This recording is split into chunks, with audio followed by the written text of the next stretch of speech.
Okay, hello Brit Lit. This is the video discussion of chapters 33 and 34. So you should have submitted those questions on Wednesday, April 29th by midnight, and you should be listening to this discussion video on Thursday, April the 30th. And if you notice, we're getting really close to the end. There's only 38 chapters, so we only have 4 more to go after this, so getting really, really close. All right, so chapter 34, we had a solution to the mystery that we had at the end, or chapter 33. We had a solution to the mystery we had at the end of chapter 32. If you remember, St. John had been to visit Jane and had looked at the portrait she had drawn of Rosamond, and then he had torn a little slip of something off the scratch paper that she was using to keep the drawing from getting smeared, and had tucked it in his glove and left, and she was like, what's that all about? But she didn't know what it was, so she just forgot about it. So after that, though, the next night, there was a really bad snowstorm that had been going, and so she was sure she wasn't going to have any visitors or anything like that, because she had to put a mat up against the door, actually, to get snow not to blow in under it. The snow's getting really, really deep outside. So she had just taken down her book of Marmion, which was some poetry, and was reading it, and suddenly she heard a noise, and she thought it was just the wind, but then she finally realized that it was St. John, and he came in out of the frozen darkness, she says, the howling darkness, and she was like, what on earth has something happened? Because there was no reason for him to come out, in the middle of a snowstorm at night, unless something really, important had happened that he had to come tell her about. And so, he doesn't really answer her. She keeps saying, why are you come? She's scared something's wrong with Diana and Mary or whatever, and he won't really answer. And so she's looking at him. She realizes he's getting even thinner than he used to be. He's not really taking good care of himself. And but he won't respond. So finally she just goes back to reading her book. I was like, well, if he wants to talk, he'll talk. And so finally he says, leave your book for a moment and come nearer the fire. And he says, a little while ago I told you I was impatient to hear the sequel of a tale, but now I think it'll be better if I take the narrator's parts. In other words, he says he's going to tell her a story.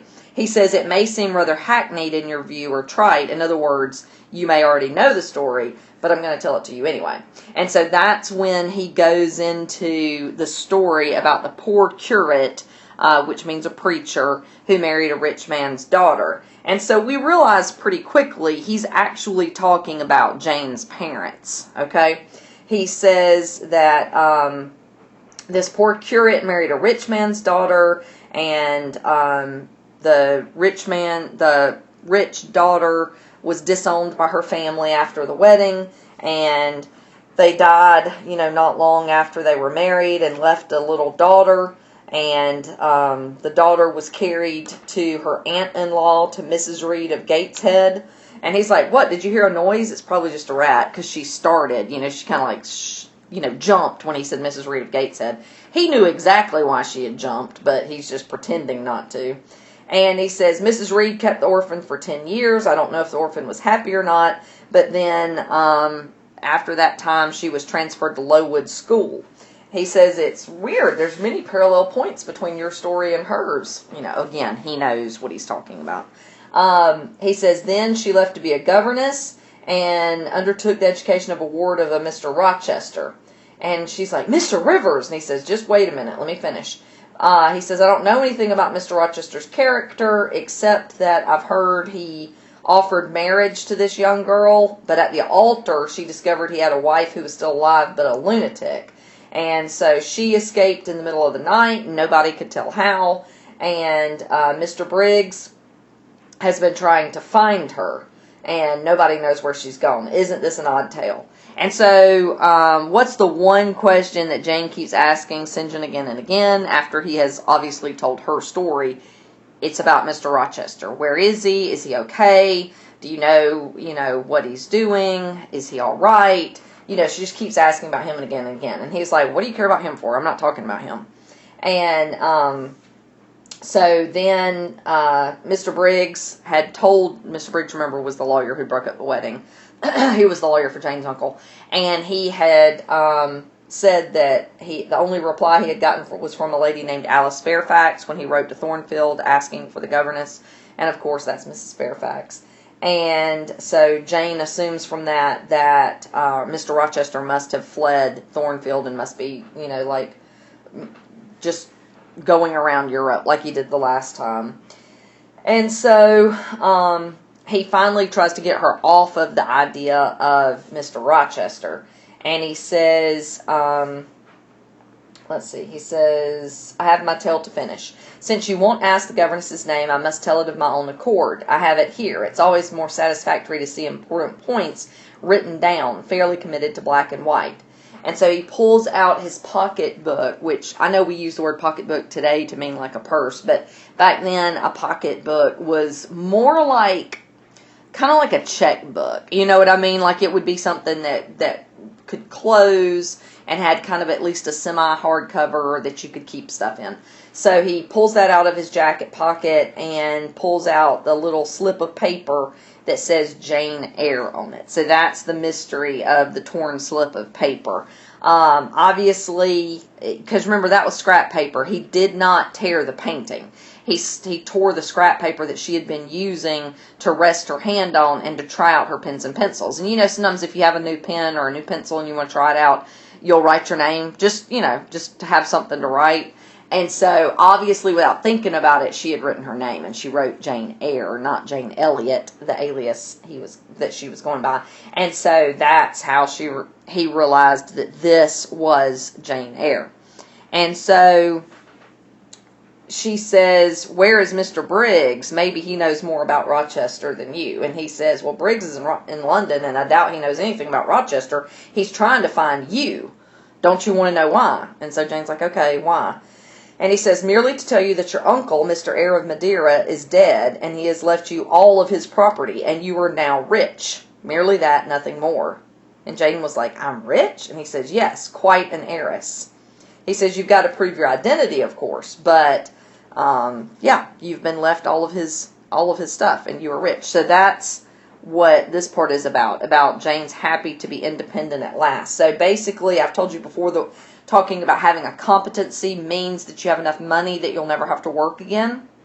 And so she has been named an heiress, so she's not going to have to work anymore. She is fully independent because she has enough money to keep herself. But she's not super happy about that. You would think she might jump up and down and be so excited, but she's really not. And one of the reasons is that a sad thought plagues her. And the sad thought is the fact that her uncle's dead. Like, as far as she knows, that's her only living relative, and he is dead, and she never even got to meet him. So she is thankful for the money and for him, making her an heiress so that she now doesn't have to work anymore if she doesn't want to. But she's very sad that her last chance at getting to know a relative has apparently now passed. And so finally, Mr. Rivers says, don't you want to ask how much you're worth? And she says, okay, how much am I worth? And he's like, oh, just a trifle, 20,000 pounds. Okay, so 20,000 pounds, okay? Now, remember that Jane has been getting, usually for her employment, 30 pounds a year. So 20,000 divided by 30 is basically like 667 years of pay. Okay? So it's a fortune. It's literally a fortune. Like, it's kind of hard to put in today's terms, but basically, if you figure whatever, your average teacher makes and then multiply that times 667, that's how much money she just got. So she definitely will never have to work again. Like, that is a lot of money. Remember that Rochester, especially for somebody like Jane, who's not going to live real extravagantly. Like, if you've got a large property and lots of servants to pay and lots of property to keep up and all that, then, you could go through that money. But Jane's not going to live extravagantly, so that is a ton of money for her. Remember, Rochester was married to Bertha Mason for 30,000 pounds, which was an extreme fortune at that time. So this is a lot of money. So he's trying to get ready to leave, and she's like, wait a minute. Something occurs to her. She says, why would Mr. Briggs write to you? And he gets really evasive, and he's like, well, I'm a preacher. People always are asking preachers, questions about trying to help find people and all that. And she's like, no, I'm not really buying that. You're in this out-of-the-way place in the middle of nowhere. Like, why would he think you would know anything about me? And so he's like, well, I'll tell you about it another time. So she can tell he's hiding something. And he's evidently wanting to leave out the rest of the tale. And he's like, oh, Diana and Mary can tell you. And she's like, no, you're going to tell me right now. And so finally he admits what it is. He says, I yield, if not to your earnestness, to your perseverance. Besides, you must know someday, as well now as later. Your name is Jane Eyre? And she's like, yes, we've already decided that. And he says, well, then you are not perhaps aware I am your namesake. I was christened St. John Eyre Rivers. And she's like, what? No, I didn't know Eyre was your middle name. And so he finally comes out with the full tale. St. John's mother was Eyre, okay? So his mom had the last name Eyre, but then when she married, it of course became Rivers. And so Eyre was her maiden name. And the mom had two brothers, right? She had John, who is the uncle who died, right? And then Jane's dad, who had Jane, okay? And so St. John's mom, of course, had St. John, Mary, and Diana, okay? So that makes them first cousins, and that's what Jane realizes as he's talking. And she is absolutely thrilled and just kind of wonderstruck at all of it. Remember, she had prayed when she was starving and wandering around the village and had prayed for God to lead her somewhere, and look at how it happened. That's where she wound up, at the house of her relatives. When she was looking down in that window at Diana and Mary that night with Hannah and them sitting around knitting and learning German, those were our actual cousins whose doorstep she wound up on. I mean, what are the odds, right? And so she is absolutely thrilled to hear that she has 3 cousins. And she very, very quickly says, oh, well, this is going to be perfect. We'll just divide the 20,000 pounds. We'll divide that by 4. Okay, right? Which will leave 5,000 pounds each. And he's like, no, it's your money. He didn't leave us anything. She's like, I don't care if he left. I mean, he's all of our uncle. He's no more related to me than he is to y'all. None of them had ever met him. And so she's like, it's just the only fair thing to do. We'll split it, 4 ways. And even still, so that gives each of them 5,000 pounds. But still, if you're figuring 30 pounds a year, then that's still like 167 years worth of pay for each of the 4. So it's, they still, that's competency. None of them will ever have to work again. And so that she's determined that that's what she's going to do, because she says that it's much more wonderful to her than the money is the fact that she has relatives. And St. John tries to say, oh, you're just too excited. You need to take some time. You need to think about it. Like, with 20,000 pounds, that would be enough for a dowry. You could marry somebody rich or wealthy or, high up in society. And she's like, I'm not ever going to marry. I don't want to marry somebody who's only marrying me for my money. Nobody's ever going to love me again. Of course, she's thinking of Rochester. Nobody's ever going to love her like Rochester did. And so she's like, so I don't want to marry, but I do want to have family. So it says by the end of the chapter, it took a while. They had to go through all the legal things and all of that. But eventually she did get her way, and she was able to split her inheritance with St. John, Diana, and Mary. So each of them then wound up with the 5,000 pounds, and each of them would have enough to live off of without ever having to work again. So St. John had asked her when he first, told her about the money. He was like, so I guess this means you're not going to teach at the Little Morton School anymore. And she was like, no, I'll stay on until you find somebody to replace me. And so they're coming up on Christmas, because remember, it was a snowstorm when he came to see her that night.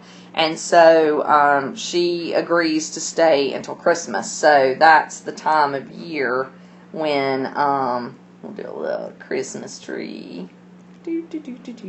That's the time of year whenever she winds up closing the Morton School is Christmas.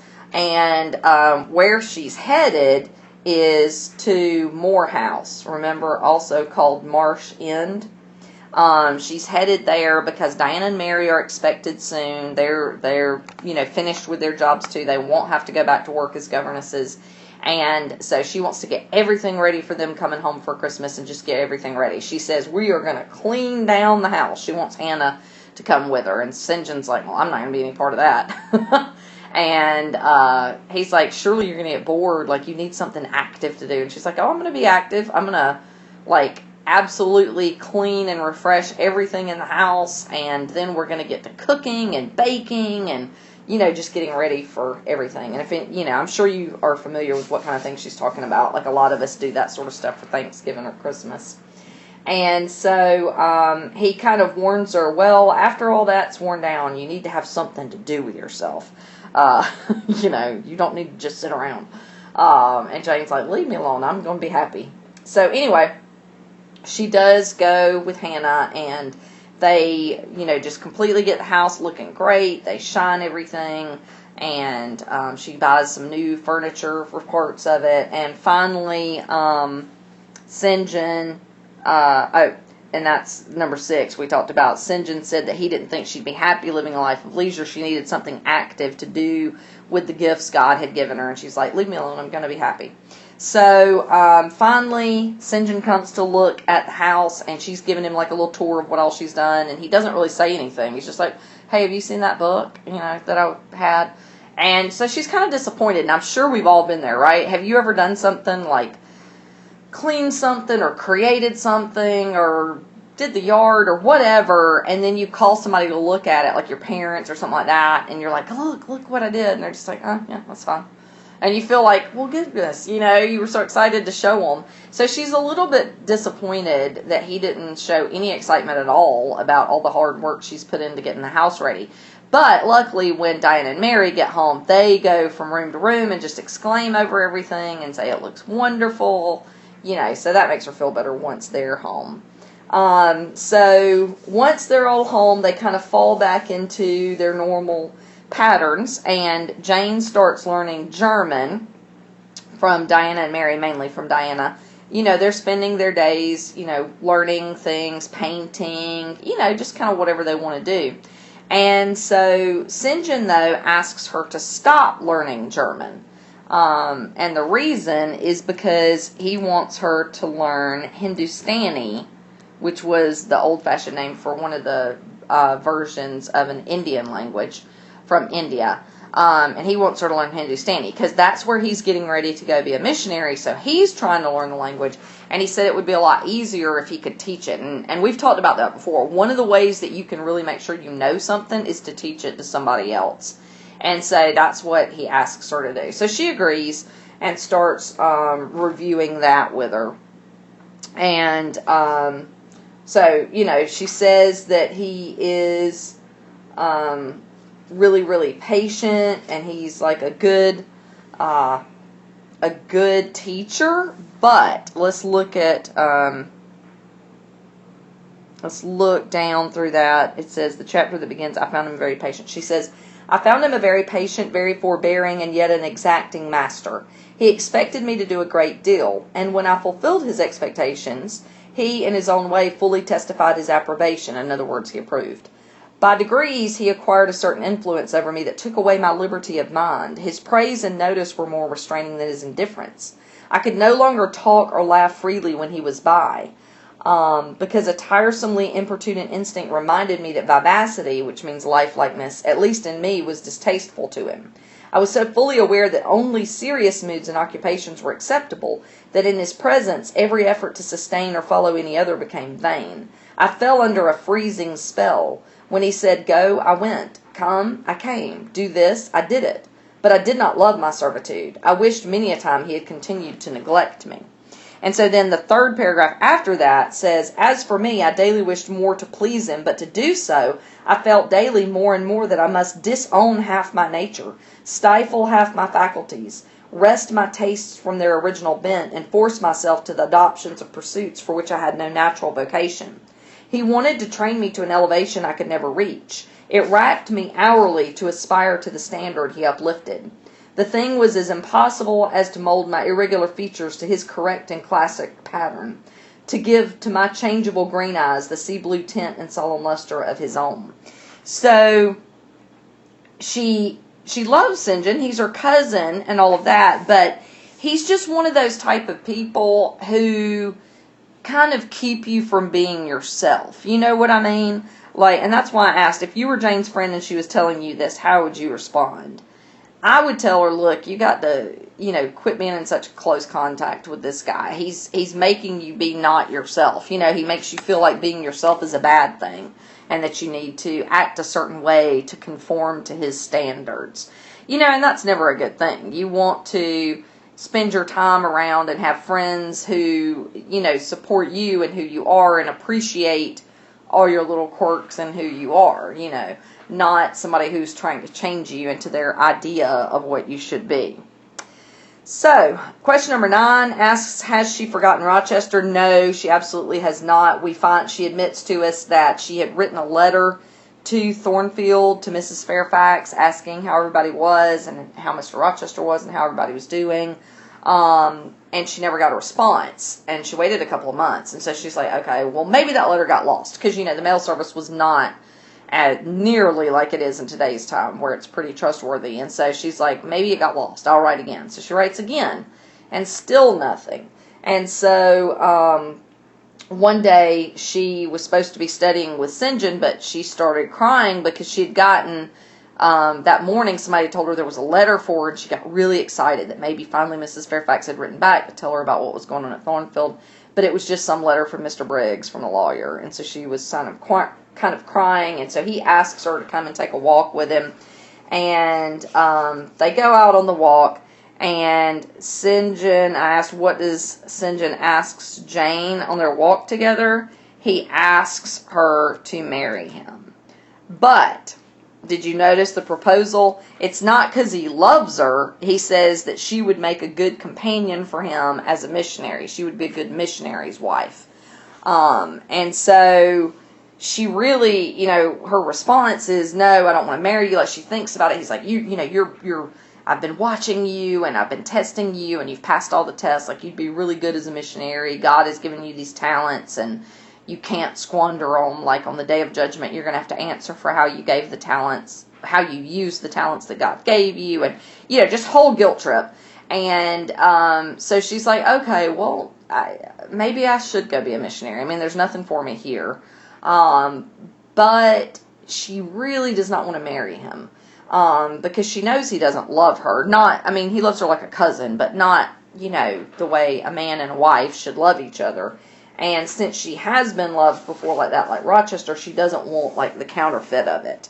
And so it's hard for her to give that answer, though, because she doesn't want to disappoint St. John. Like, he's just one of those people that you hate to disappoint. So she doesn't want to tell him something that's going to disappoint him. So she tries to kind of beat around the bush a little bit and says, I'll go with you as your brother, as you as my brother and me as your sister, but I can't marry you. And he's like, no, you have to marry me. We can't go. Everybody knows we're not really brother and sister. We're cousins. And that may seem weird to you, like, why is he trying to marry a first cousin? But that was really normal back in this time period. People did not understand anything about genetics yet, and they didn't understand that this was genetically, which that's why it's against the law, because genetically it's bad to marry somebody who's that close to you in DNA. And so you could have a lot of problems with the offspring. And so they didn't know any of that back then, though. And so he's like, you have to go as my wife. And she's like, I really don't want to. And he also says, a brother would be a loose tie. A husband is what I want. I don't want a sister. A sister might need to be taken from me. I want a wife, the sole helpmate I can influence efficiently in life and retain absolutely until death. Which is a horrible way of putting it, but he's right, because remember, women at this time period were property. So if she goes just as his sister or his cousin or whatever, she could decide, like, you know what, I hate this. I'm going back to England. See ya. But if she's his wife, she doesn't have that kind of freedom. Like, she would have to do what he said. And that's what he wants. Basically what he's saying is he wants absolute control. So when she, suggests the compromise that she'll go with him and just not be married to him, he absolutely rejects it. And so then she starts to kind of get short with him and says, I scorn your idea of love. I scorn the counterfeit sentiment you offer, and I scorn you when you offer it. And he looks at her like, what? Is she saying that to me? And so she tries to tone it down, and she's like, forgive me my words, but that's just how I feel. Like, I don't want to marry you. And he's like, no, I will not abandon my scheme. It's what needs to happen. You need to see reason. And so he tells her he's going to leave home for Cambridge, which is where he went to school, to say some goodbyes to some people, because he's never planning to come back to England. It's not like he's going on a short missionary trip of like 3 weeks or 2 months or whatever. Like, he's not planning to come back.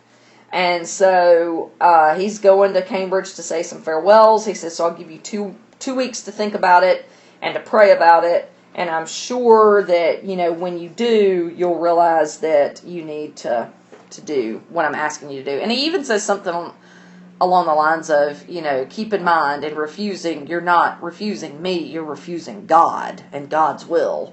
So there's a new one on how to get a girl to marry you, right? Tell her that to refuse is going against God's will. So anyway, she knows he's upset with her, even though he pretends like he's not. And so he usually kisses all of them goodnight before he goes upstairs. And so this time he doesn't kiss her and doesn't even shake her hand. And so Diana's like, go after him. I can tell y'all have been fighting, but he'll be waiting for you. Go after him. And so she goes into the hallway and says, good night, St. John. And he says, good night, Jane. And she says, then shake hands. But he shakes just with a really cold touch.